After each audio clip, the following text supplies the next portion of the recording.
Hey guys, welcome to another ServerMiner plugin tutorial. I'm your host LTJim007 and today we're looking at the block shuffle minigame. Now this was originally inspired by one of Dream's videos, so if you're a fan of him you might have seen this in one of his videos, but if you haven't, it's a really awesome minigame where you can have unlimited players across the entire Minecraft world, and what they have to do, they have to be the first to get to a specific block that it will give you at random. So we're going to show you how it works. It's very straightforward. You can customize which blocks are in this plugin, and let's just jump into it. So if we do /block shuffle help, that is going to show us the first command.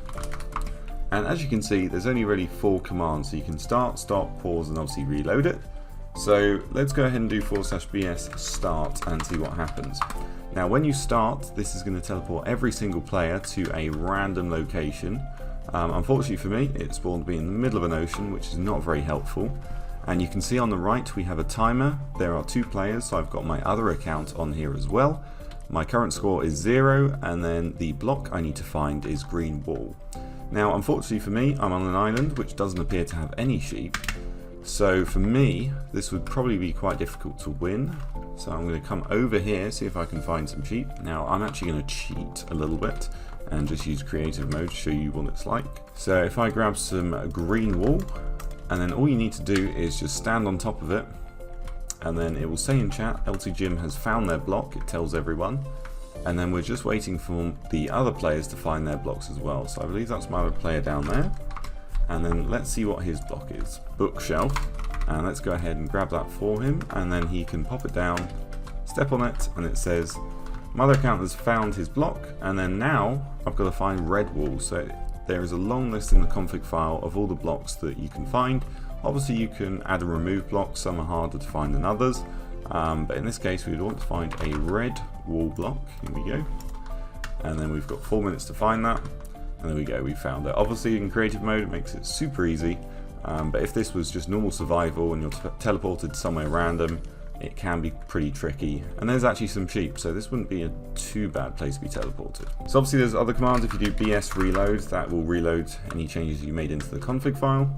If you do bs pause, that's obviously going to pause the game and pause the timer, and then you can obviously stop the game as well, and that gets rid of all of that. So that is how it works in game. As you can see, it's pretty simple, but if you had a ton of players it would be a lot of fun trying to rush around finding a specific block. But let's head over to the config file now and see what we can do in there. So here we are on the SMPicnic control panel, and as you can see there are 3 YML files. The first one is the blocks.yml. This is the entire list of all the blocks that players could get.